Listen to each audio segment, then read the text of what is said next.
Então vamos lá, alguém tem alguma pergunta ou comentário sobre a matéria até aqui? Nós vamos ter as próximas 2 aulas, quem vai dar será um outro professor, tá? Eu convidei ele para vir aqui, é o José Eduardo Porcher, e ele fez o doutorado dele aqui em filosofia da mente, ciências cognitivas, e ele escreveu recentemente, ele está atualmente trabalhando com a ciência cognitiva da religião. E ele está lecionando na faculdade jesuíta em Belo Horizonte. E ele recentemente publicou um artigo sobre esses assuntos, organizando um dossiê de ciência cognitiva. Então eu pedi para ele vir aqui apresentar, certo? Então as próximas 2 aulas serão no Panteão. Ok? No Panteão, no prédio ali, no segundo prédio, lá para cá, no segundo andar. Panteão DFCH. É um auditório pequeno. Ok? Então, na semana que vem e na outra, as aulas serão às 4h30 lá no Panteão. Tá? É aberto ao público, sim. Bom... Então, 4h30, mesmo horário. Então vamos lá. Na aula então nós vamos ter a aula de hoje, mais essas 2 aulas do Porsche, e depois uma aula final, e depois a gente encerra, tá? Então a gente tem mais um mês, assim. Então, hoje eu queria falar sobre estudos empíricos que foram feitos nos últimos tempos, seguindo aquele projeto do William James de uma ciência empírica dos fenômenos religiosos, ou dos fenômenos espirituais, que a gente diria hoje, as experiências espirituais. O que nós temos hoje de estudos empíricos sobre esses assuntos? Em particular, o que a gente tem que trate especificamente daqueles aspectos da religião que William James alega serem assim, universais, né? Lembra que no final do livro o William James diz assim, tem 3 crenças, ele diz, que são comuns a todas as tradições religiosas. É a crença de que existe um mundo, de um aspecto, uma dimensão invisível do universo, que é a dimensão espiritual, que essa dimensão espiritual é a mais importante que essa dimensão visível do mundo, e é ela que dá sentido na nossa vida. E além disso, então, tem essas 2 crenças, e além disso uma terceira crença que é comum a todas as tradições religiosas, segundo a qual nós podemos interagir com esse aspecto invisível e produzir, por meio de práticas espirituais, né, oração, meditação, yoga, enfim, dança, cultos, nós podemos produzir efeitos psicológicos e físicos no mundo visível, tá? Então, tem um monte de estudos assim, que foram feitos sobre isso, mas assim, tem 4 grupos aqui de estudos que eu vou comentar hoje.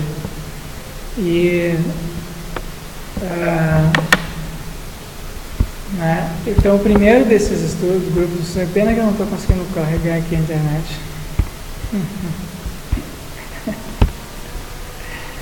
Mas, curioso, né? O que será que pode ser? Como é que aqui funciona?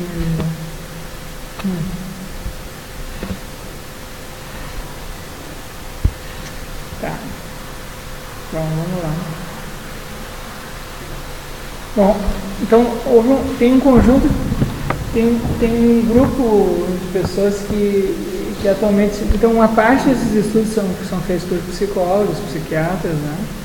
Outra parte é gente ligada às teologias, e tem um grupo que que se identifica com aquela rubrica parapsicologia.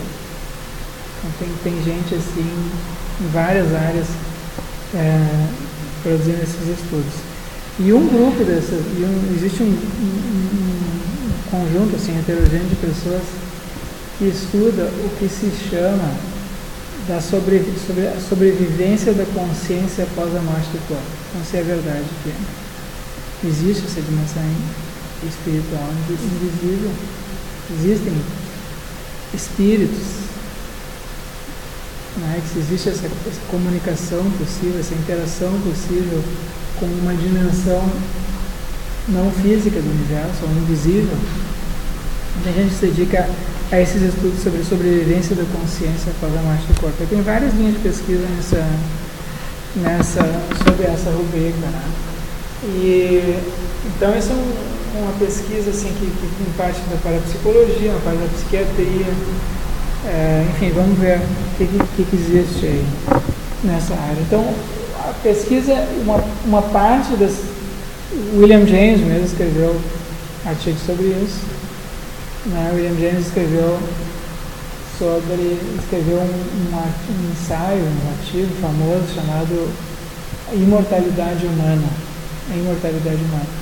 E aí ele, nesse artigo, ele apresenta um argumento em que ele diz, que existe essa crença muito difundida em diversas tradições religiosas de que a alma é imortal, que sobrevive à morte do corpo. E aí ele comenta, o argumento ele já tinha apresentado aqui antes, numa das aulas anteriores, da primeira metade do semestre. Ele diz assim, olha, a nossa mente tem muitas pessoas algumas pessoas que são céticas com relação a essas possibilidades religiosas, argumentam que a nossa mente, né, produz os nossos estados mentais. A nossa mente produz os nossos estados mentais, ela é produtora, né? O cérebro produz os estados mentais, ou o corpo em geral produz os estados mentais. O Jung diz isso? Acho que sim. Não. Você viu o Jung, achei que estava não.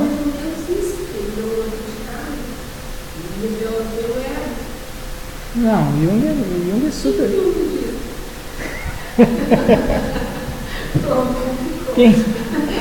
Quem é assim, materialista, reducionista com relação a esses aspectos assim, da mente é o Freud, né? Com relação à religião. O Jung é um religioso, ele é um místico. Mas ele fala, você sempre precisa ler isso, uma das primeiras coisas que eu ele fala que era diferente. Sim, ele é onde ele foi. É um psiquiatra, né? Enfim, psicanalista, sei lá, um psicólogo. Ele foi inicialmente um discípulo do Freud, e depois ele seguiu uma linha própria. Tá? Ele viajou com o Freud. Rompeu com o Freud, teve uma briga.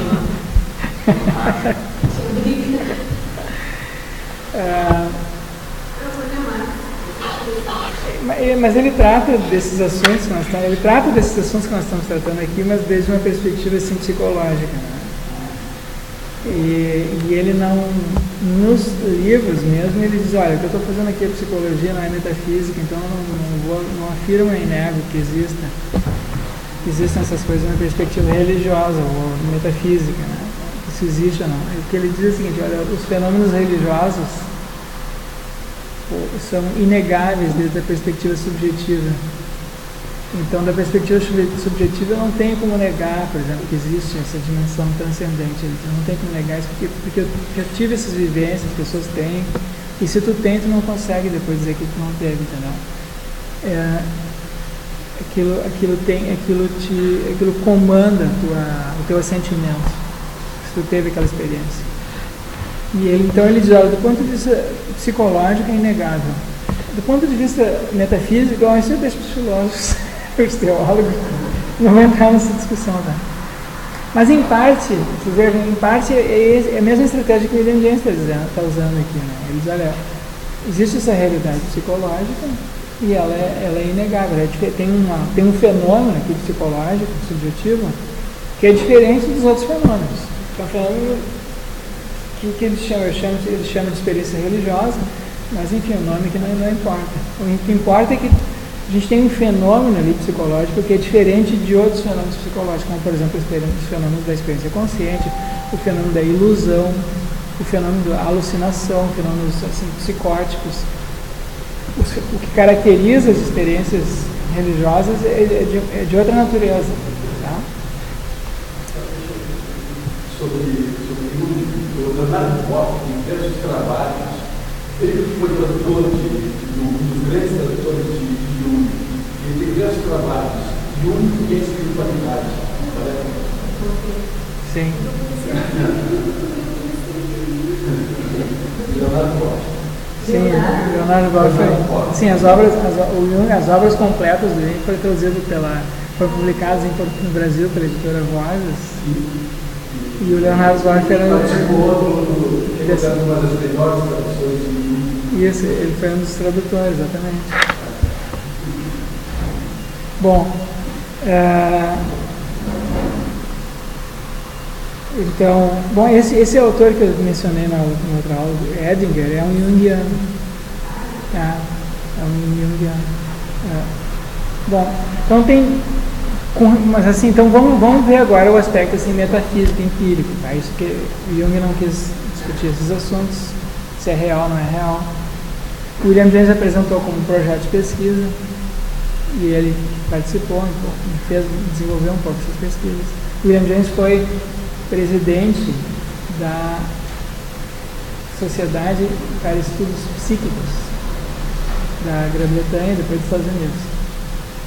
Tá.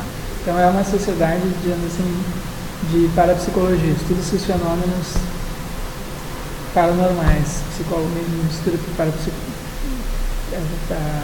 fenômenos assim, psicológicos, físicos, né? Então ele foi presidente dessa sociedade e aí depois ele fundou essa mesma sociedade nos Estados Unidos. E ele se interessou muito por esses fenômenos assim estranhos, né? Fenômenos estranhos. Fenômenos pelos quais nós não temos explicação científica. Mas enfim, a gente pode reconhecer a realidade desses fenômenos mesmo não tendo para eles uma explicação. Então esse é um ponto importante a ser considerado. Nós podemos conhecer que algo é real mesmo sem ter para eles uma explicação. E uma vez aceita a realidade dos fenômenos, você pode elaborar agora hipóteses a respeito deles. Tá? Então, a gente tem aqui 4 conjuntos de hipóteses nessa área que concentram boa parte da literatura nesses estudos. Tá? Então, tem os fenômenos mais recentemente, que o William James conheceu, mas que se tornaram assim, muito debatidos na literatura recente, que são os fenômenos de experiência quase morte. Os fenômenos, depois os fenômenos chamados os fenômenos do tipo Stevenson, fenômenos que são memórias alegadas, memórias espontâneas de vidas passadas. Tá? Que foi estudado por um pesquisador americano, ele fundou um grupo lá de pesquisa sobre isso e depois se difundeu. E depois a gente tem fenômenos assim, de percepção extrasensorial, pessoas que parecem estar obtendo informações à distância, sem que essas informações cheguem até essas pessoas pelas vias sensoriais normais. Tá? Então, por exemplo, os fenômenos mediúnicos, mas não só fenômenos mediúnicos, tem outros tipos também. E, por fim, tem os fenômenos de preces intercessórias. Sabe? Tem pessoas que rezam por outras pessoas e eles dizem, essa pessoa se curou, uma cura milagrosa, não tem uma explicação médica adequada para aquela cura, para melhora de uma pessoa, e se atribui isso a preces que ela recebeu, ou alguma cerimônia, algum tipo de prática espiritual que foi intercessória que foi feita em benefício dessa pessoa. Tá? Então esses são 4 tipos de de fenômenos e sobre eles nós temos a literatura, tem pesquisas empíricas que foram feitas, tá? Então, o que tem com relação ao primeiro grupo? Fenômenos de experiência de quase morte. Existe experiência de quase morte passaram a ser difundidas na literatura recente, e a gente não sabe direito o que aconteceu, mas houve assim uma popularização disso na literatura, talvez em razão dos avanços na medicina, né? Porque as pessoas começaram a sobreviver em maior número a paradas cardíacas, por exemplo, começaram a ser ressuscitadas, ou a gente começou a ter um número maior de cirurgias, né? Uso mais alargado de anestésicos, enfim. A gente tem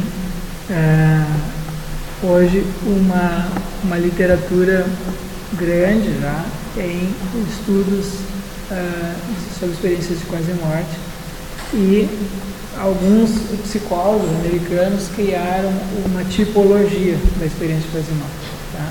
Então o principal autor responsável por essas tipologias e escalas, tem escalas, assim como a gente tem escalas na psicologia, escalas de felicidade, satisfação com a vida, escalas de coping, escalas disso, daquilo, e tem uma escala das experiências de quase morte. A experiência de quase morte pode medir a intensidade da experiência, ela foi mais superficial, mais profunda, tá?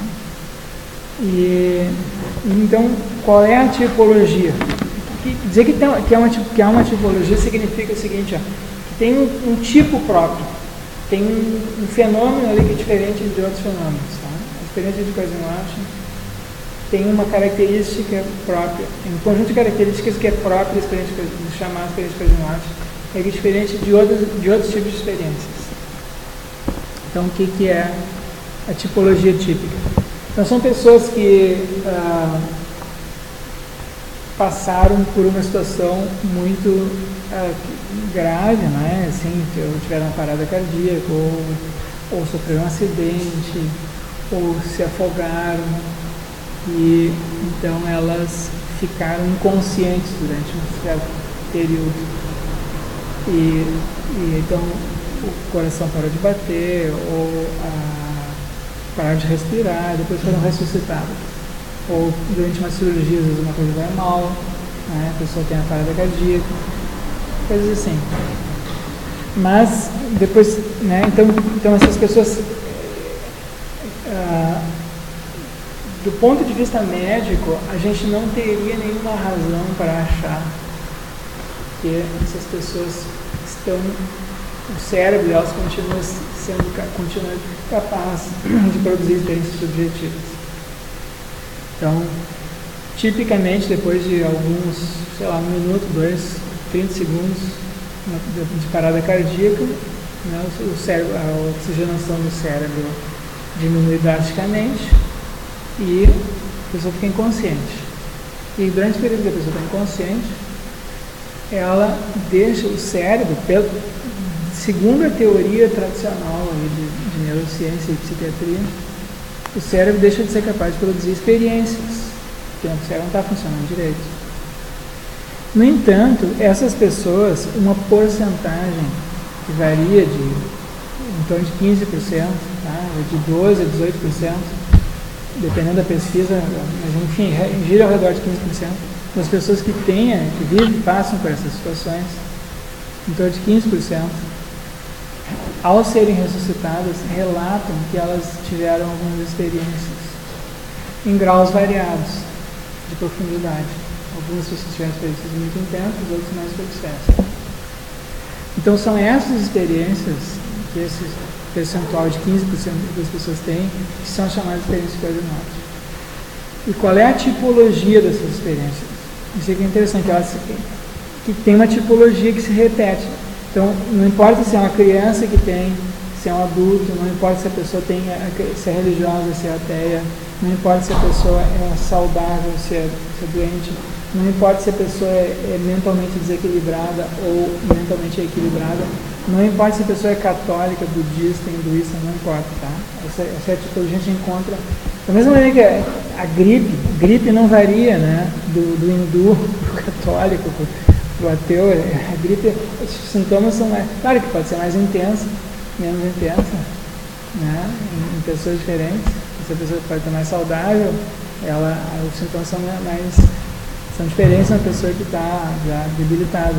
Enfim, tem sintomas variáveis de pessoa para pessoa, mas a tipologia da gripe é a mesma, né? E a mesma coisa acontece aqui. Então a gente tem um fenômeno próprio. Então, quais são as características da experiência de quase morte? Primeiro, as pessoas elas têm uma experiência fora do corpo, certo? Elas veem o seu próprio corpo de fora. Elas têm uma sensação de paz, e elas relatam, né, depois tiveram uma sensação de paz e tranquilidade que não bate com o que está acontecendo com o corpo delas ali. O corpo delas ali está morrendo, né, está à beira da morte, e elas estão tendo uma sensação de paz e tranquilidade.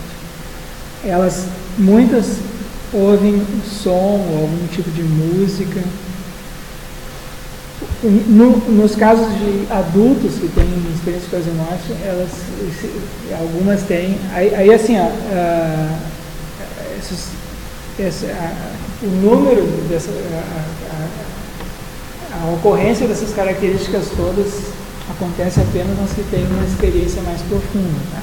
Mas enfim, algumas pessoas têm o que chamam de uma revisão da própria vida. Então elas relatam que durante esse período que elas estavam inconscientes, elas reviram a vida toda delas passando, como se fosse um cinema, passando mentalmente, reviram rapidamente e viveram de novo aqueles episódios. Então não é só assim como se passasse a vida toda numa tela mental, mas também ao mesmo tempo que elas iam revendo aquelas coisas que aconteceram, elas iam vão sentindo o que elas sentiram na época, às vezes sentem também o que as outras pessoas ao redor sentiram. Então, essas podem ser experiências assim muito intensas, né?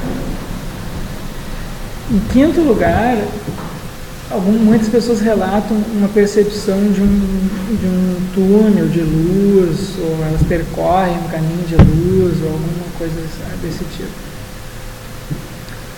Em sexto lugar, é comum relatos de encontros com seres espirituais. Então podem ser... Aí a descrição de quem são esses seres espirituais varia, né, de cultura para cultura. Mas não são pessoas, tá? São pessoas que já faleceram, então são espíritos, ou anjos, ou deuses, ou alguma coisa desse tipo. E em sétimo lugar, essas experiências são inefáveis. Tem um aspecto dessas experiências que é inefável, tá? Então é parecido com aquelas experiências místicas, tá? Elas dizem, vou descrever o que aconteceu agora, mas eu não tenho uma linguagem adequada para descrever. Em oitavo lugar, essas pessoas, isso faz parte da tipologia também, essas pessoas quando voltam, quando são ressuscitadas, essa experiência tem efeitos duradouros na vida das pessoas, tá? Então elas demonstram na vida posterior. Então isso acontece nessas pessoas e não acontece nas pessoas que passaram por tiveram aqueles mesmos problemas, mas não tiveram a experiência, tá? Então elas demonstram mais preocupação com os outros, perda do medo da morte, maior espiritualização. Tem uma pesquisa, por exemplo, que foi feita no imposto de renda das pessoas que, tipo, nos Estados Unidos, né? Nos Estados Unidos fazem essas coisas.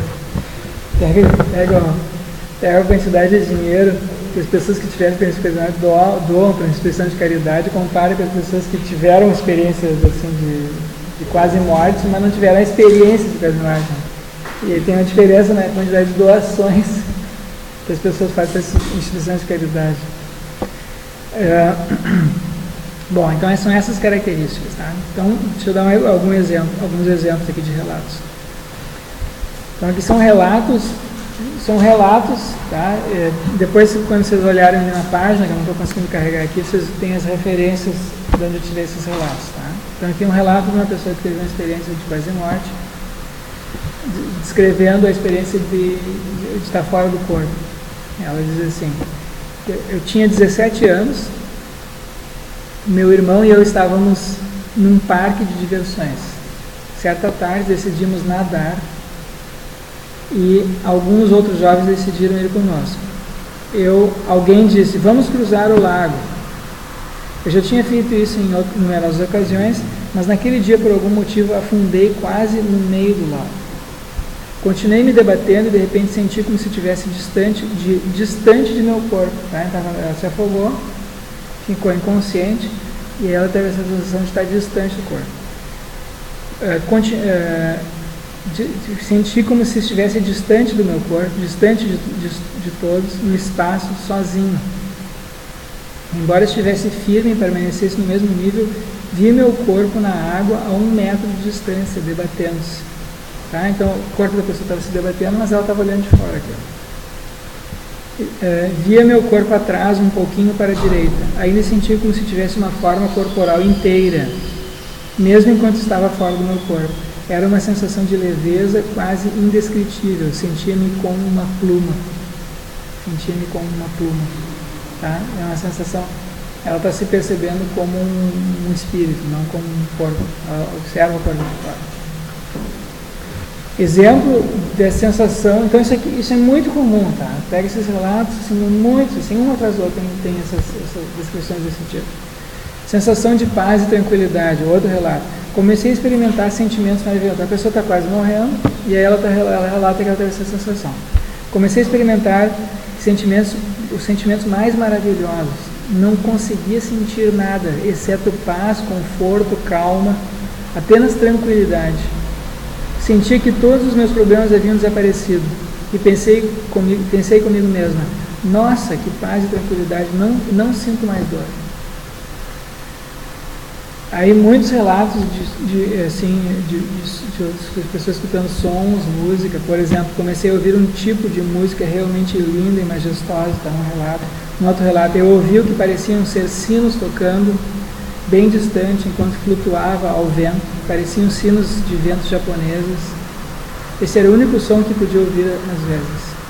Outro relato, um ruído realmente ruim vindo de dentro da minha cabeça. Isso me irritou muito, nunca vou esquecer daquele ruído. Tá?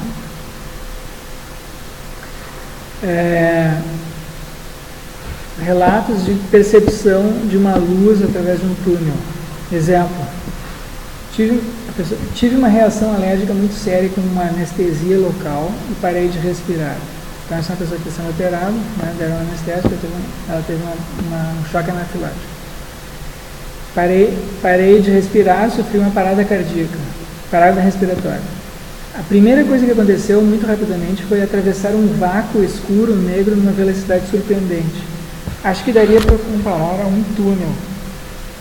Parecia que eu estava atravessando um carrinho, andando no carrinho de uma montanha-russa num parque de diversões, atravessando o túnel numa velocidade absurda. Muitos relatos de encontros com seres espirituais, né, ou ancestrais, para as pessoas que já faleceram. E depois eu retomo nesse ponto. Relatos de uma experiência inefável, do caráter inefável da experiência. Por exemplo, eu estava no hospital, mas não sabiam o que havia de errado comigo. Então o Dr. James, meu médico, mandou-me para o andar de baixo, na radiologia, para fazer uma tomografia do fígado, a fim de que pudessem ter um diagnóstico.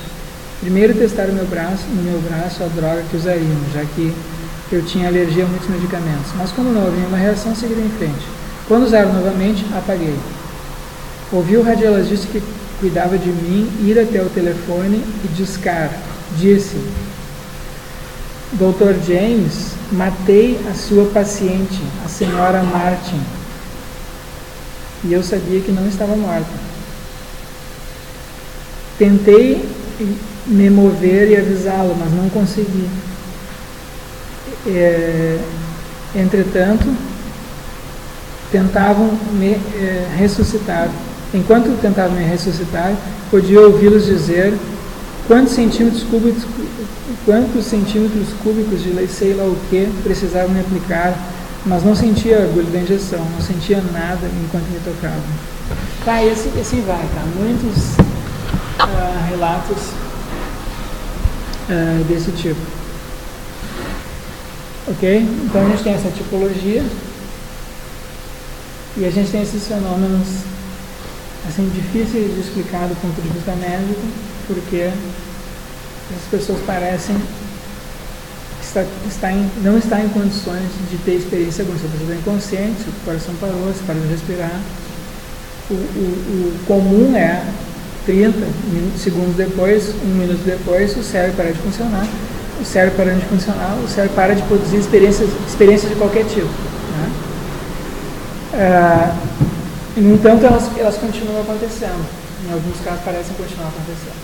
Então, deixa eu contar um caso inteiro aqui. Então, esse é o caso de René Passaro, um caso americano, uma pessoa que teve crise anafilática. Né? Estava inconsciente na calçada, então ela teve uma crise anafilática, comeu amendoim, alguma coisa, e a garganta dela inchou e fechou aqui as vias respiratórias. E ela parou de respirar e desmaiou. Tá? Levaram ela para a calçada da casa, na frente da casa, para esperar a ambulância. Aí foi isso que aconteceu, segundo ela contando no relato posterior. Estava inconsciente na calçada em frente à nossa residência, embora estivesse ciente de estar fazendo um tremendo esforço para continuar respirando. Vários bombeiros, aí a ambulância não veio e vieram primeiro os bombeiros, tá? Os bombeiros chegaram primeiro. Vários bombeiros estavam me atendendo quando o esforço tornou-se demais. Parei de respirar e senti um grande alívio por estar livre do peso de tentar continuar viva. Passei a escuridão de um reino escuro, totalmente inconsciente, mas tranquilo. Subitamente, encontrei-me a alguns metros de meu corpo, vendo com grande curiosidade os bombeiros tentando ressuscitar-me com respiração boca a boca e batendo violentamente em minhas pernas. Lembro ter pensado que se eles conseguissem fazer com que eu ficasse suficientemente brava, eu voltaria. Minha mãe estava jogando um pouco d'água no meu rosto, já acinzentado, enquanto o bombeiro mais velho ficava mentalmente rogando para que eu não o abandonasse, enquanto via sua própria filha em sua mente. Tá? Então ela diz que viu o que o bombeiro estava pensando. Né? O bombeiro estava pensando na filha enquanto estava tentando ressuscitar. De modo igualmente súbito, encontrei-me diante dessa cena cósmica cômica, desde um ponto de vista um pouco acima dos fios de telefone. Vi um jovem vizinho sair de sua casa depois de acordar de uma sesta. E tentei gritar para sua mãe, para que ela o buscasse antes que ele visse tudo. Justo quando gritei, ela olhou para a frente e o viu, e minha mãe disse que não havia nada que ela pudesse fazer, e por isso era melhor que pegasse o filho da vizinha. Um dos bombeiros comentou com um grande suspiro de fracasso que eu já estava sem pulso há 3 minutos. Senti um pouco de culpa por esse pobre bombeiro sentir-se fracassado por minha morte. Ele estava especialmente tocado porque eu parecia com sua própria filha. Minha mãe estava tonta, desesperançadamente, sem nenhum controle sobre a situação, e seu choque amortecia o início do luto. Lembro-me ter feito uma oração por ela na esperança de que isso a ajudaria a passar pela dor, mas então me dei conta de que ela teria de lidar com a situação.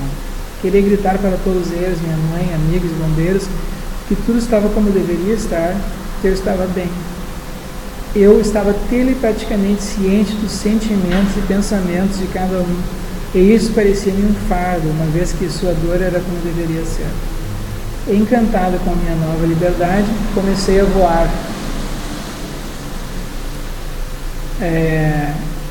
Tinha me tornado o fênix, solto das limitações do mundo físico. Estava exultante. Em toda parte ao meu redor havia música. O éter do meu novo universo era amor. Um amor tão puro e desprendido pelo qual eu há muito ansiava. Tornei-me ciente da presença de meu tio favorito. Alegremente nos reconhecemos. Embora tivéssemos agora em ambos em uma forma energética e não física, tá? Então ela encontrou um tio já falecido, que ela alegre. Ele viajou comigo por algum tempo, manifestando ainda mais amor e aceitação. Mas à medida em que uma luz ampla tornou-se visível nesse mar de luz, eu fui magneticamente levado a ela. Então, uma visão de uma luz ou de um túnel, que também é recorrente, né? Quanto mais perto eu chegava dessa luz, proximidade, no entanto, não no sentido físico, mais amor e êxtase eu conseguia experienciar. Por fim, fui sugada pela fonte da luz, mais ou menos como se é sugada por um redemoinho.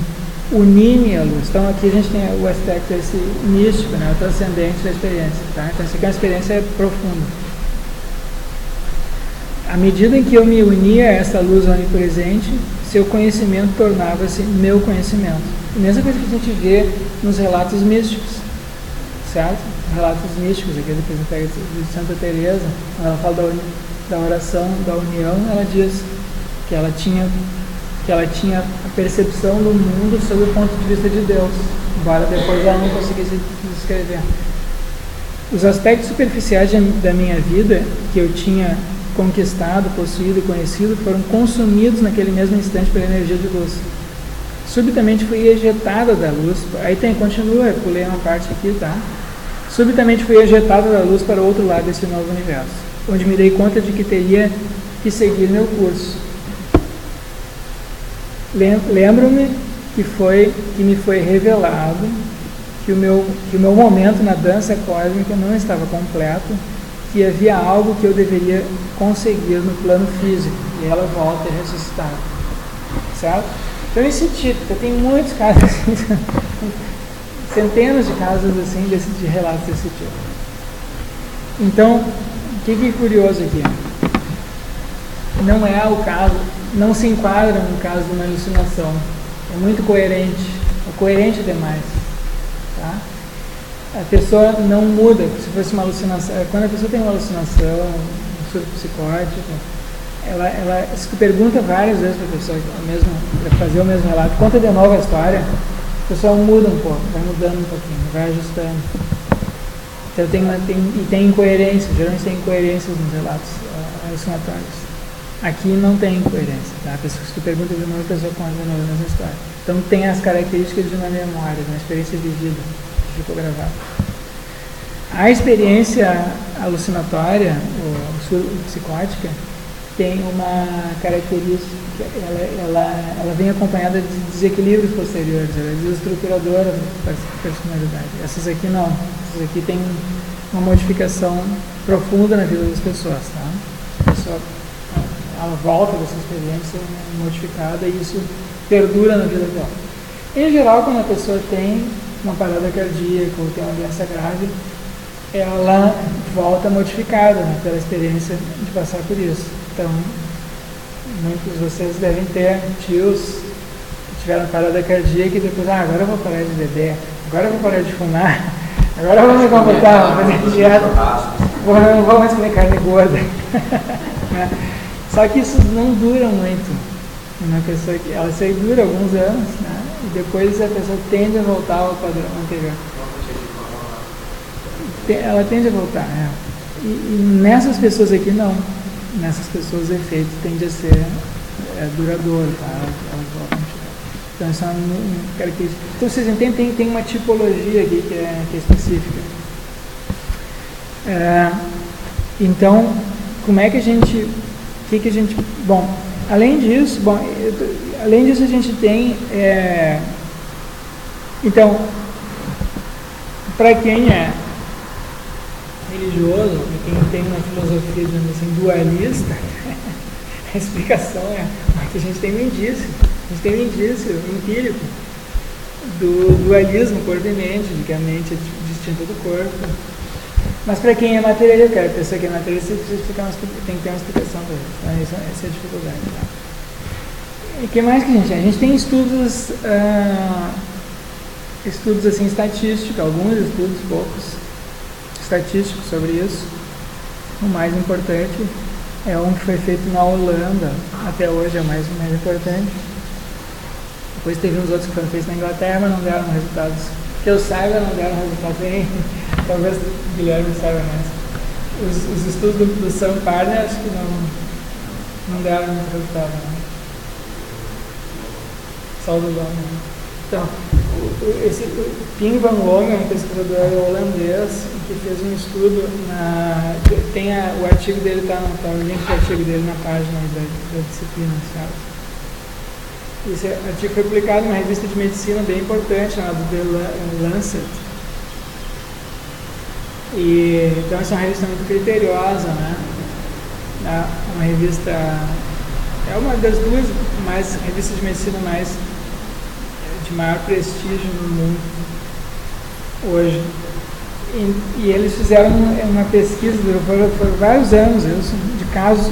Então como é que foi a metodologia? Eles pegaram pacientes consecutivos, um depois do outro, não faziam nenhuma triagem, certo? Então, quando a pesquisa começa, foram 10 hospitais na Holanda, 10 hospitais que atendem pessoas que estão sofrendo parada cardíaca. E então, a pesquisa começa quando entra o primeiro. Depois que entra o primeiro, eles pegam todos, quanto durar a pesquisa, tá? Então, não fazem nenhuma triagem, certo? Isso é para evitar o viés ali de algum viés do pesquisador, de selecionar esses casos aqui, esses casos não. São casos consecutivos. Então foram ao todo 344 casos consecutivos de paradas cardíacas em 10 hospitais na Holanda. Desses 344 casos, dos 344 casos de parada cardíaca que foram ressuscitados, que agora teve aqueles que tiveram parada cardíaca e morreram, tá? Mas dos que foram ressuscitados, esses aí, 300 casos de parada cardíaca com ressuscitação posterior. Desses aí, 18% alegaram ter tido na memória, lembrar de uma experiência de quase morte. 18%, 62 pacientes, portanto. E aí, então, o que eles fizeram? Eles tentaram correlacionar os pacientes que tiveram experiência de quase morte, os pacientes que não tiveram experiência de quase morte, com dados físicos e psicológicos a respeito desses pacientes. Então, né, se a gente tem para tentar encontrar uma explicação fisiológica, psicológica para a ocorrência das experiências de quase morte. Então, será que a experiência de quase morte está correlacionada, por exemplo, com o tipo de medicação que as pessoas estão tomando? Ou com a saúde mental deles? Será que acontece mais em pessoas que são esquizofrênicas, pessoas que são, sei lá, que têm algum distúrbio, ou são depressivos, ou que tem isso, tem aquilo? Algum distúrbio psiquiátrico, psicológico? Será que está correlacionado com a medicação que as pessoas podem estar tomando? Com a idade, com o sexo, com a religião? Será que está correlacionado com as crenças que essas pessoas têm a respeito de vida após a morte, por exemplo? Será?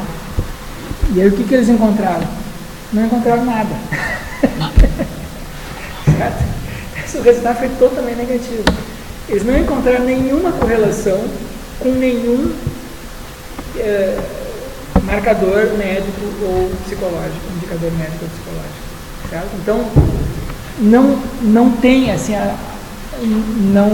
as vias que normalmente, as vias usuais que se poderiam usar para explicar, para indicar como os indícios, né, de causas fisiológicas ou psicológicas estão ausentes aqui, tá? Então esse foi o achado, né, dessa pesquisa, foi um achado totalmente negativo. Então os autores comentam no final o seguinte, como é que eles interpretaram esse resultado, tá? Então, qual foi o achado principal na descrição dos autores da pesquisa? A ocorrência de experiência de quase morte não esteve associada à duração da parada cardíaca, da duração da inconsciência, medicação, que tipo de medicação foi usado ou que eles estavam já tomando, ou medo da morte antes do episódio, credo religioso ou outros fatores aí psicológicos também. Como é que eles interpretam? Não sabemos por que tão poucos pacientes relatam uma experiência de quase morte. Só 18%. Por que tão poucos? Depois da ressuscitação cardiopulmonar. Se a explicação fosse puramente fisiológica, a maioria dos pacientes deveria relatar alguma experiência de quase morte. Então, eles dizem que, ainda que experiências similares à experiência de quase morte podem ser induzidas por estímulos elétricos no lobo temporal aqui, ou por drogas, né? A gente viu com o William James, que a gente pode ter, mas estas geram apenas memórias fragmentadas e desconexas, diferente da experiência de quase morte, que frequentemente tem uma visão paranoica, que tem uma percepção clara e complexa, né? Não são experiências claras e complexas, não são experiências confusas, fragmentárias, como são essas experiências induzidas. Então, o tipo psicológico é diferente. O comentário final deles: na falta de indícios em favor de quaisquer outras teorias para as experiências de quase morte, o conceito até aqui assumido, mas nunca provado, de que consciência e memórias estão localizados no cérebro deveria ser discutido. Esse é o indício. Eles dizem: olha, nós não temos uma teoria para isso, nós não temos uma explicação fisiológica, psicológica, nós precisamos de uma teoria alternativa, tá? Precisamos de uma teoria alternativa para a consciência e para essas memórias. Nós não temos. A medicina não tem nada. Bom, então, o que tem além disso? Então né, tem as hipóteses alternativas, as hipóteses dualistas, as hipóteses assim, espirituais. Mas tem uma discussão na literatura. E tem gente na literatura que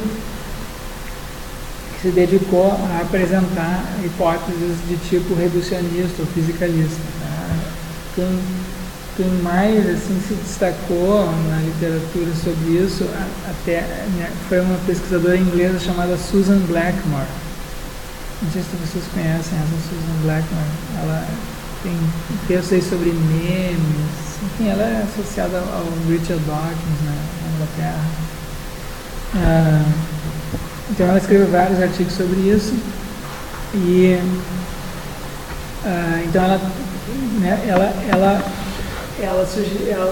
disse o seguinte: olha, a gente não tem como saber se essas hipóteses, se essas experiências, na verdade a opinião dela, a tese que ela sustenta um pouco mais forte que isso, ela diz assim: olha,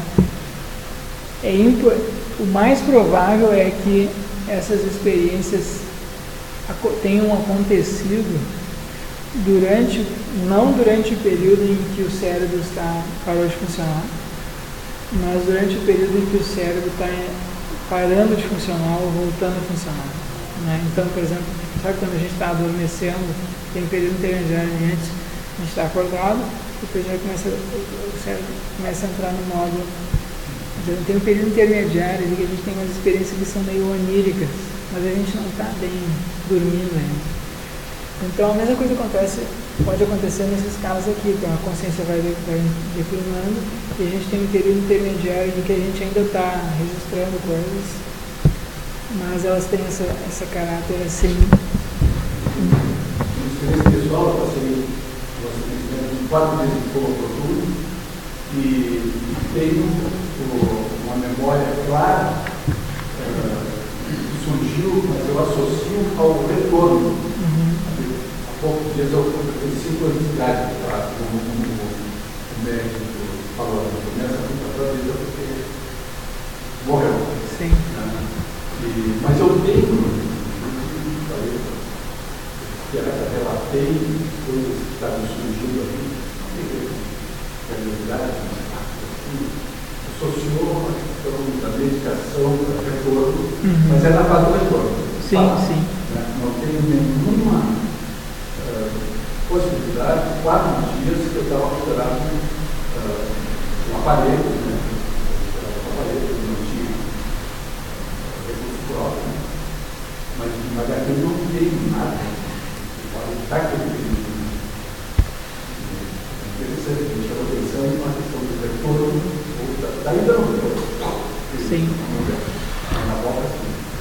A outra coisa que essa Susan Blackmore comenta é o seguinte, que quando a oxigenação enfim, está diminuindo, parou, o coração parou de funcionar, a mesma coisa acontece com a nossa visão fica mais focada até a gente parar de enxergar. Então ela sustenta que essa visão de uma luz, de uma visão tunelizada, é produto dessa falta de oxigenação crescente no aparelho visual, na parte visual do cérebro e aqui nos olhos, propriamente dito. Então a nossa visão vai se focando até desaparecer, a gente parar de enxergar. Então ela tem essas explicações, né, médicas. Mas a literatura, tem um vai e vem nessa literatura. Tem gente que contesta o que ela diz, alegando que algumas dessas pessoas têm memórias verificadas de coisas que aconteceram durante o período em que elas estavam inconscientes. Não era quando elas estavam saindo da consciência e voltando, né? Então, por exemplo, a gente viu o caso da pessoa que teve parada cardíaca, né? Teve choque anafilático ali, isso que eu li, por 3 minutos. Depois de 3 minutos ela já está bem inconsciente, né? E no entanto ela continua tendo experiências ali, né? E ela está relatando coisas ali que estão acontecendo, que parecem estar acontecendo ali ao redor dela. Ela está percebendo, parece estar percebendo, e que ela não, isso já não é mais esse período em que ela está entrando ou saindo, não parece ser. Aí tem a discussão, né? Porque tem gente que diz assim, depois de repente ela ficou sabendo disso depois, alguém contou para ela o que aconteceu, daí ela parece que está se lembrando, mas ela não está. Então tem esse risco aí de contaminação. Então tem um vai e vem na literatura, certo? Tem gente que diz que é de um jeito, tem gente que diz de outro jeito. Então o caso assim mais enigmático, de mais difícil explicação do ponto de vista médico, nesse particular, é um caso de uma cantora americana chamada Pamela Reynolds. E esse caso ficou famoso, vocês olharam no YouTube, tem até relatos, isso daí, depoimento dela, vieram esses programas assim meio sensacionalistas na televisão. Teve um médico que escreveu um livro sobre o caso dela, depois ficou famoso, tá? E aí fizeram esses programas. Então, ela era uma cantora e ela tinha um aneurisma, tá? Uma artéria no meio do cérebro, estava dilatada, tinha uma bolha de sangue, bem no meio do cérebro. Então era um local de difícil acesso e o médico disse para ela, olha, se a gente não operar, tu vai morrer, é certo, em breve. E se operar, tu tem 80% de chance de morrer. 80% de chance de morrer. Então, ele diz assim, porque é um local de muito difícil de acesso, né? Então não tem como chegar, tem que abrir toda a cabeça para chegar lá e abrir o cérebro. Então eles fizeram o seguinte, a cirurgia era uma cirurgia que consistia em eles induziram nela uma parada cardíaca, resfriaram o corpo dela todo, resfriaram o sangue, resfriaram todo o corpo, porque, não sei se vocês sabem isso, assim, quando o corpo está resfriado, o cérebro não degenera, né, quando está parado. Então tem muitos casos assim, de gente que se afoga em lagos gelados e depois é ressuscitado 15 minutos depois, meia hora depois. Tem casos de pessoas que são ressuscitadas 1 hora depois, morrem, se afogam num lago gelado, na Sibéria, não sei onde. Se a pessoa se afoga aqui em Tramandaí, está ralado, né? Não tem como. 3 minutos acabou. Agora, se é num lago gelado, num mar gelado, a probabilidade, as chances dela poder ser ressuscitada depois são maiores, tá? Então, eles usam essa técnica. Tem algumas cirurgias que usam essa técnica, resfriam o corpo até para 15 graus. Tá? Então, baixa a temperatura 15 graus, o corpo fica resfriado a 15 graus, param o coração, desviam o sangue para uma máquina, então o sangue fica sendo bombeado por uma máquina, o coração está parado, e elas desviam, drenam o cérebro, tiram o sangue do cérebro, abriram, operaram, né, fecharam e depois retornaram, tá? Isso foi o que fizeram com ela. Então, quando ela entrou na sala de cirurgia, ela já entrou anestesiada, com os olhos dando, eles colocam umas fitas fitas esparadrapo, micropore, sei lá, nos olhos para a pessoa, para poder não subir, não ressecar o olho, então põe as fitas assim, e coloca um fone de ouvido, aqui, um alto-falantezinho pequeno aqui no ouvido, e esse alto-falante fica tec, fica fazendo um barulhinho, porque aí eles ficam monitorando se tem alguma atividade cerebral. Se tem alguma atividade cerebral, o cérebro vai registrar o barulho tec, né? Se a gente coloca faz um eletrocefalograma, o cérebro registra aquele som, o encefalograma capta. Então, o que acontece? Eles só começam a cirurgia depois que não há nenhum indício de atividade cerebral. Compreende? Certo? Então, esse caso é um caso assim em que as circunstâncias ambientais são todas controladas, né? E, no entanto, essa pessoa teve uma experiência super profunda de quase morte. E ela, quando voltou depois, ela descreveu alguns dos instrumentos que os médicos usaram, descreveu alguns problemas que aconteceram ali na cirurgia, né?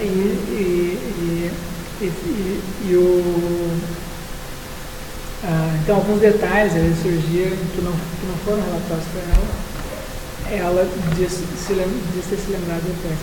Então, isso é um caso assim em que a gente tem memórias verificadas e que parecem ter acontecido durante esse período aí em que ela estava sem atividade cerebral. Tá? Mas é só um caso. Então, tem gente que diz, mas é só um caso, mas isso aí não conta, né? Cientificamente precisa ter partes.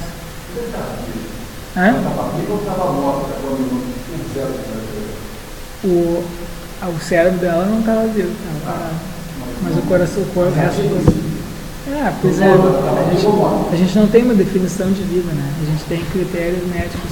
Do ponto de vista clínico, ela estava morta. Do ponto de vista clínico, sim, o coração dela estava parado, o cérebro estava parado. Do ponto de vista clínico, depois ela foi ressuscitada. Então, do ponto de vista clínico, quer dizer, esse é o problema, a gente não tem uma definição de vida em biologia, tá? A gente tem critérios clínicos, que são os critérios que os médicos usam para dizer quando é que tu pode transplantar o coração de uma pessoa. Só pode transplantar o coração, porque às vezes a pessoa está com uma morte cerebral, né, parada cerebral, o coração continua batendo, então o corpo é mantido vivo, né, com uma série de máquinas, medicamentos. Mas enfim, não tem mais. Eu já tentavam fazer experiências científicas, assim, para verificar se a pessoa está ligada fora do corpo, né? As visões relatadas. Sim. E até uma pergunta assim, bom, que passou bastante tempo no para assim, e que eles colocavam em cirurgias que poderia ter uma situação dessas, ou então pessoas que já relataram grandes experiências, dizem que tem um contingente, né? Colocar uma plaquinha no teto, assim, em algum lugar escondido, e tentar ver se a pessoa leu o que está escrito ali, uma vez, não sei. Sim. E o problema é que o lugar não visível, assim, só parece que tinha alguns indícios, né?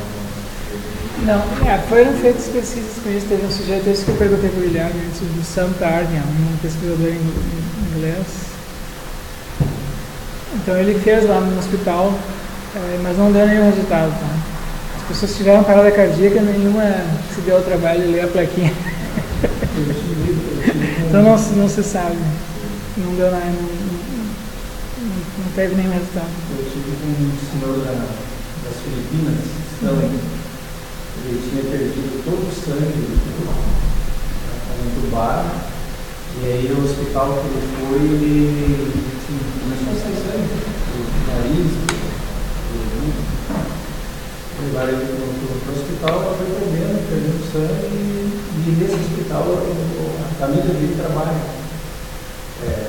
Tem duas irmãs e um irmão que trabalhava lá, então eles acompanharam o ocorrido. E depois de um certo tempo tentando reanimar ele, não teve jeito, deram ele para o morto também. Ele também escutou as irmãs preparando o do velório, passou um tempo, a enfermeira volta para dentro do quarto e ele começa a se desentubar. Aí o médico ele quis ir embora, o médico não deixou ele sair. Mandou trocar todos os equipamentos do quarto, do carro, do aparelho, tudo que os mais modernos que tinha. Refizeram todos os anos de novo. O médico foi para uma ilha de leprosos, cuidar de leprosos. Sabe o que eu lembrei? A gente tem muitos casos assim, né, que são anomalias médicas, né? A gente não tem.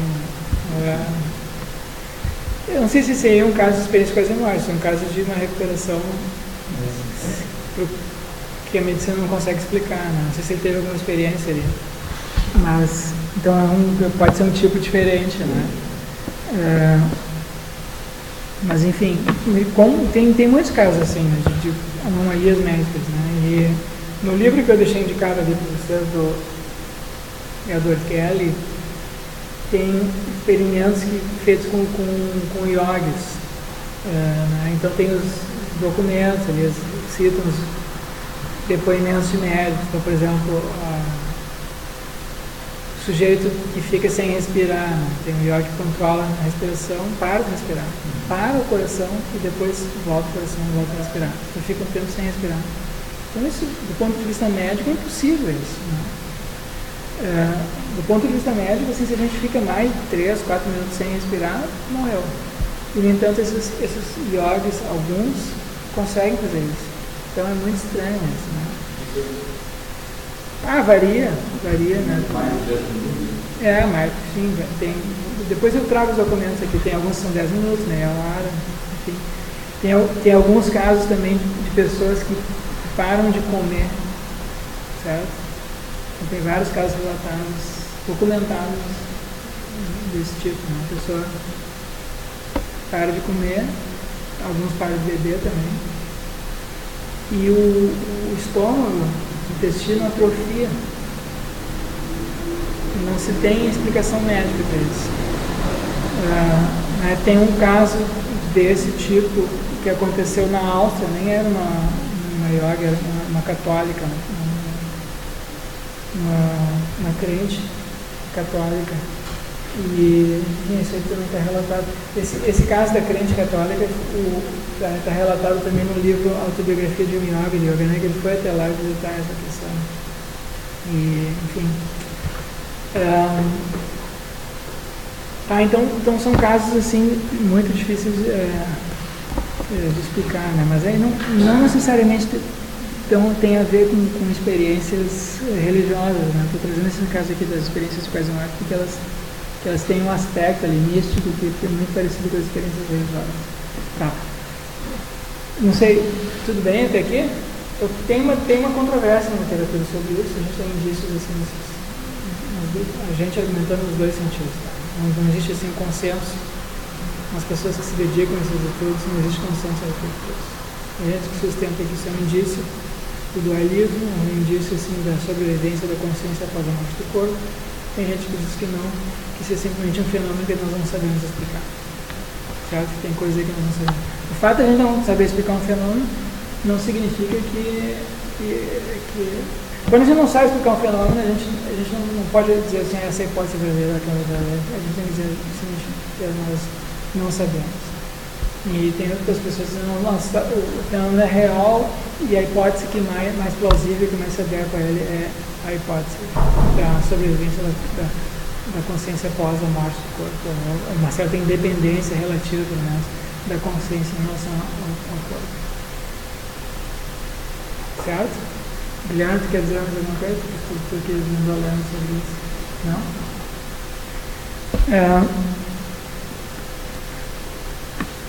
Outro caso importante, outro conjunto de textos, são os das chamadas memórias espontâneas de vidas passadas. Então, tem gente que alega ter memórias de vidas passadas, e pessoas que alegam ter memórias de vidas passadas. Algumas dessas pessoas são adultas, então a gente não sabe se elas inventaram aquilo, né? A pessoa diz, eu fui numa outra vida, um faraó egípcio.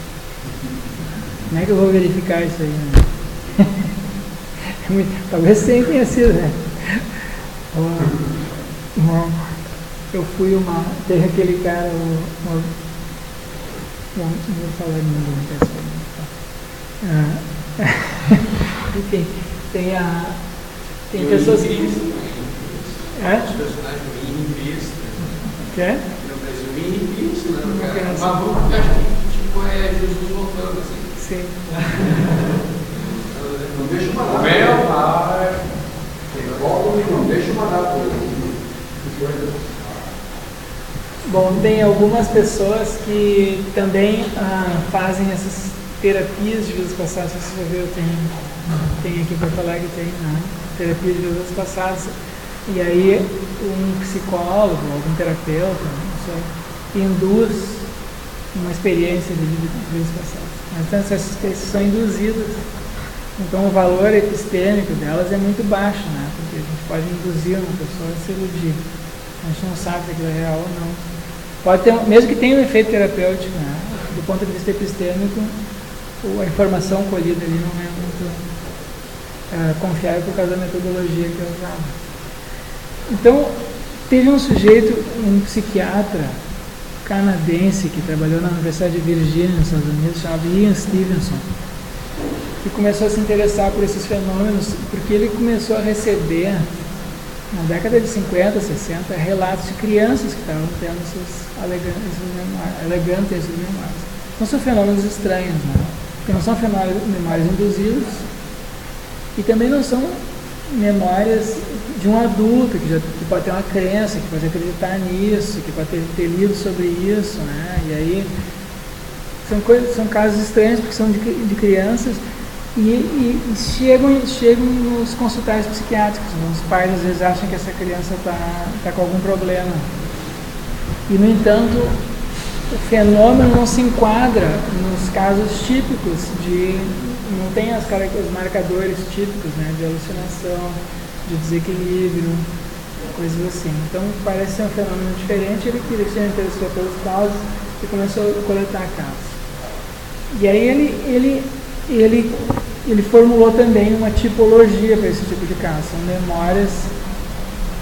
memórias alegadas, né, espontâneas, de crianças entre 13 e 9 anos, redor de 6 anos, que alegam ter tido vidas passadas. Então, também nesse caso tem uma tipologia, hoje em dia se chama tipologia do tipo Stevenson. Tá? Isso aí ele publicou isso aí nas revistas de psiquiatria, principalmente na revista, no Journal of Nervous and Mental Disease, que é uma revista de psiquiatria bem antiga nos Estados Unidos. E, enfim, na página da disciplina tem algumas referências sobre isso. Tá? Então, o que inclui o caso, o fenômeno, a tipologia? Primeiro, são crianças de 3 a 9 anos que espontaneamente alegam ter sido outra pessoa em uma vida passada. Essa criança descreve alguns detalhes de eventos, objetos e pessoas que permitem identificar a pessoa descrita, sua família e o local de residência. Tá? Porque tem muitos casos que são memórias assim vagas, tu não consegue identificar, tu não sabe onde é que aconteceu aquilo, são vagas demais, são nebulosas demais, são uma experiência vaga, aí não conta como um fenômeno típico do caso Stevenson. Só conta quando ele pode ser falseado, entende? O fenômeno do tipo ideal é quando ele pode ser falseado. A criança diz, eu morei na cidade tal, o nome da minha família era tal, porque tu vai lá e não tinha ninguém com aquele nome naquela cidade, naquele período que ela diz ter vivido. Em segundo lugar, parte dessa descrição tem que ser verificada de modo independente por terceiros, por pesquisadores. Em terceiro lugar, existe a manifestação de habilidades não aprendidas nessa vida, habilidades. Por exemplo, falar uma língua que ela não foi ensinada, ou tocar um instrumento que ela não foi ensinada. Ou, enfim, tem algum outro tipo de habilidade. Né? Tem um caso que, por exemplo, a pessoa a criança espontaneamente começa a costurar sem nunca ter sido ensinada a costurar as pontas, disso, daquele tipo, sem saber, sem que a família tenha ensinado. Quarto lugar, ela apresenta, pode apresentar marcas ou defeitos de nascença que correspondem a marcas ou defeitos que ela tinha na vida passada ou o modo da morte dela na vida passada. Então, por exemplo, ela diz que ela lembra ter morrido por estrangulamento, levou um tiro, e ela tem marcas nos lugares ali onde ela teria sido estrangulada ou levado uma facada, alguma coisa desse tipo. E aí tu busca registro médico, né, dessa pessoa, consegue identificar essa outra pessoa e tem de fato a ficha médica dela indica isso. Então tem uma correlação ali. Não é uma questão de sobrevivência pós-física. Sim, uma coisa que é um marcador físico. Sim, mas é curioso, né? Porque a pessoa diz assim, olha, a criança diz assim, na outra vida eu era fulano de tal, né? Eu vivia na cidade de tal, morava lá e eu tinha esse negócio. E aí eu morri com um tiro aqui, não sei o que, uma facada aqui. E aí tu vai nessa outra cidade, tem uma pessoa com esse nome, tem essa família, de fato a pessoa morreu assim, que nem ela diz, e o registro médico confirma isso, confirma que ela levou um tiro aqui ou ali. E aí na ficha médica, o marcador lá, a cicatriz, enfim, o furo, está no mesmo lugar onde essa criança tem uma marca de nascença. É mais complexo ainda. Você está na esfera do espírito, né? É mais exatamente, tem um marcador tem alguns, então ele fez o levantamento disso, de fichas médicas e tal, e tem alguns casos que tem essa correlação. Então são casos surpreendentes. Né, tem um artigo que ele escreveu sobre isso, o Stevenson escreveu sobre marcas de nascença, porque marcas de nascença, todo mundo tem marca de nascença, tá? Mas a maior parte das marcas de nascença não tem explicação médica. Assim, os médicos dizem assim que são aleatórias. Aleatório quer dizer assim, nós vamos saber o que tem. Mas muitas pessoas têm marcas de nascença, às vezes nascem com manchas, às vezes nascem com uma coisa que parece uma falha aqui no cabelo, né? Sim, às vezes pode ser hereditário, pode ser, claro, às vezes tem uma família, todo mundo tem uma mancha aqui desse lado, ou tem desse lado, enfim, isso pode ser hereditário. Mas tem algumas crianças que nascem com manchas que os pais, os antepassados, não tinham. Né? Então, isso para isso os médicos não têm explicação. A maior parte das marcas de nascença não são explicáveis. Né? Então, ele elaborou essa hipótese, que talvez tenha a ver com esses fatos de vidas passadas.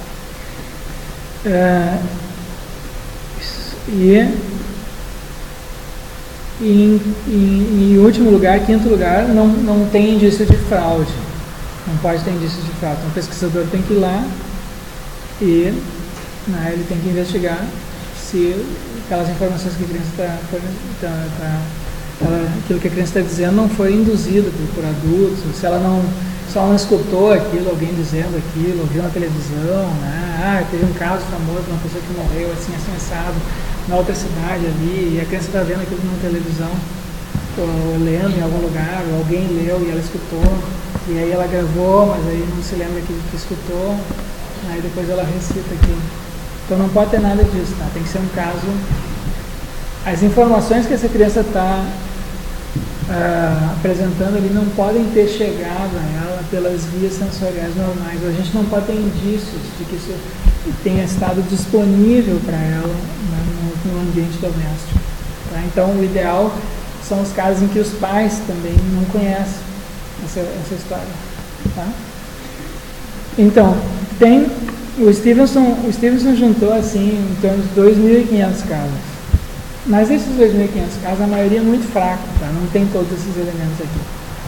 Mas tem aproximadamente de 100 a 150 casos que são bastante fortes. que ele coletou, que tem, né, todos esses elementos. Então, por exemplo, isso também está relatado aí nos artigos que ele escreveu, depois escreveu vários livros. Tem alguns livros que ele escreveu, alguns artigos que ele escreveu que foram publicados em revistas médicas, e depois tem alguns livros que ele escreveu que tem o relato completo da pesquisa. E ele também escreveu alguns livros que contêm relatos resumidos da pesquisa. Um desses livros se chama 20 casos sugestivos de reencarnação, certo? E esse livro contém 2 casos brasileiros. Esse livro, esses 20 casos, tem 2 casos brasileiros aqui no Rio Grande do Sul, tá? Tem 2 casos aqui do Rio Grande do Sul. Mas não são casos assim muito fortes. Os casos mais fortes que ele coletou são os casos da Índia, do Sudeste Asiático. Lá tem uns casos bem... Mas enfim, tem casos europeus, americanos. Então aqui tem um caso desses aí, que é o mais forte. O caso Gopal Gupta. Nasceu em 1956 em Delhi, na Índia. Logo após começar a falar, entre 2 anos e 2 anos e meio, quando a família recebia uma visita em casa, e o pai de Gopal pediu-lhe que removesse um copo d'água usado pelo visitante, tá? Pega o copo d'água e leva para as linhas, né? Gopal chamou a atenção de todos, dizendo: não vou pegá-lo, o copo. Sou um Sharma, e os Sharmas são membros da casta mais alta da Índia, os Brahmanes. Então os Brahmanes não fazem serviços domésticos. Eu não vou pegar porque eu sou um Sharma. Então, vocês entendem? É estranho uma criança dizer isso do nada, tá? E ele então ficou bravo e quebrou alguns copos. O pai de Gopal pediu-lhe que explicasse seu comportamento rude e sua afirmação surpreendente. Gopal então relatou muitos detalhes de uma vida pretérita, da qual dizia lembrar-se na cidade de Mathura, que fica a aproximadamente 160 quilômetros ao sul de Delhi. Gopal disse que em Mathura ele fora proprietário de uma companhia que se ocupava de remédios, que se chamaria Sukh Sanchara.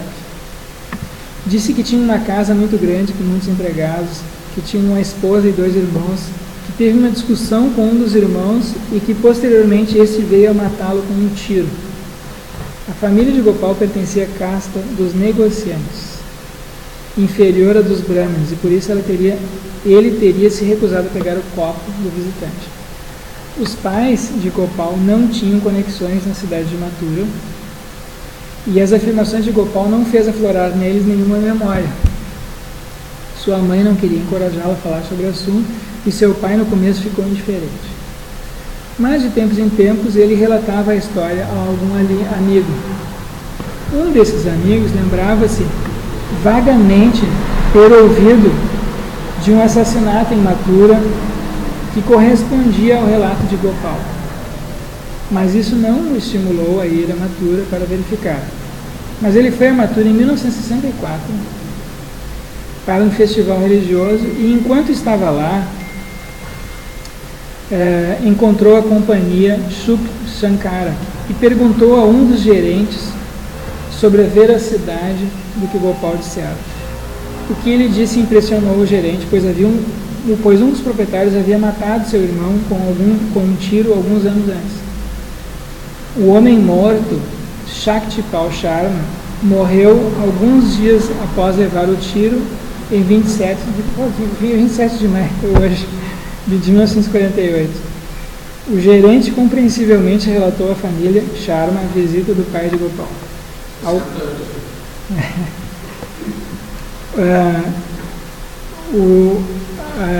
E depois de falar com ele, convidaram a ir a Mathura, o que ele fez. Nesses encontros em Delhi e Mathura, Gopal, o menino, tá, reconheceu várias pessoas e lugares conhecidos de Shaktipal Sharma, fez declarações adicionais indicando conhecimento considerável de seus negócios, A família Sharma ficou particularmente impressionada com a menção por parte de Gopal de uma tentativa de Shaktipal Sharma de pegar dinheiro emprestado de sua esposa. Ele queria dar o dinheiro a seu irmão, que era parceiro na companhia, mas briguento e esbanjador.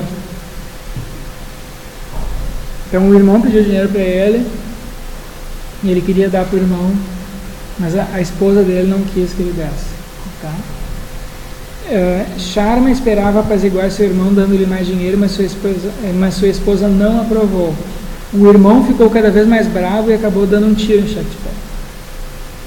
Os detalhes dessas brigas domésticas nunca haviam sido publicadas e provavelmente nunca foram conhecidos senão pelos familiares envolvidos. Tá, então isso aqui é uma informação que a criança está apresentando essa informação e só o pessoal da família ali sabia, entendeu? Então isso aqui é um indício, isso aqui é uma informação que não parece... Quando ela começou a relatar, tinha 2 anos e meio, quando ela foi lá e disse isso, ela já tinha alguns anos de opção, então 56, 58, isso aqui ela já tinha de mais 6, então já tinha uns 8 anos quando isso aconteceu. Junto com essas declarações sobre a vida passada, Gopal mostrou comportamento condizente com o de um Brahma de rico, mas que não era apropriado à sua família atual. Ele não hesitava em dizer aos outros membros da família que ele pertencia a uma casta superior a deles. Foi insuportável. Relutava em fazer quaisquer tarefas domésticas e dizia que ele tinha empregados para isso. Não bebia leite de uma xícara que outra pessoa tivesse dado. Assim, várias coisinhas assim, tá? Coisinhas, mas que são coerentes, entende? Inteiramente com a história que ele está contando. Então isso é um caso, tá? Vamos ver um outro caso aqui.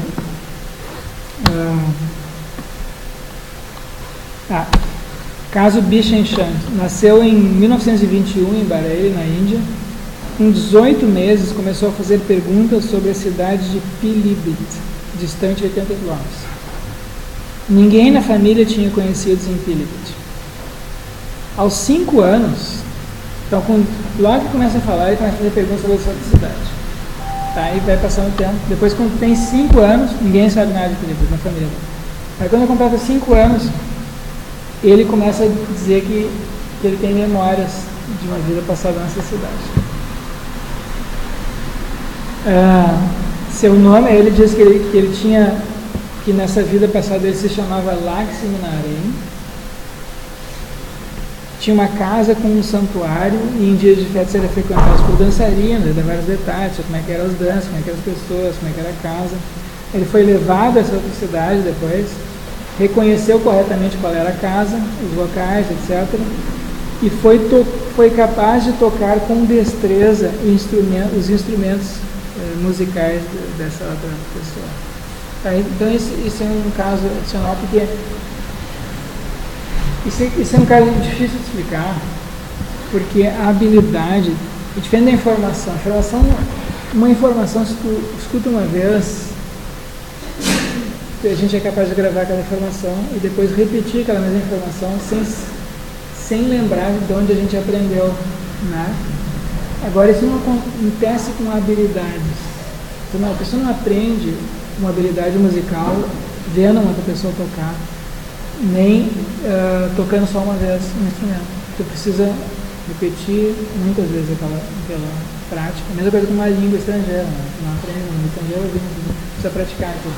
Então, esse é um caso que tem habilidades que não foram ensinadas. Ela está exibindo habilidades que não foram ensinadas a ela, tá? Aí tem outros casos, tá? Vários outros casos aqui. Bom, vamos fazer o seguinte, vamos fazer um intervalo curto, 10 minutos, e aí eu retorno, tá? Daqui a pouquinho.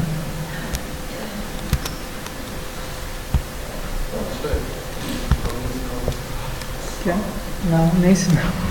Nem sinal, né?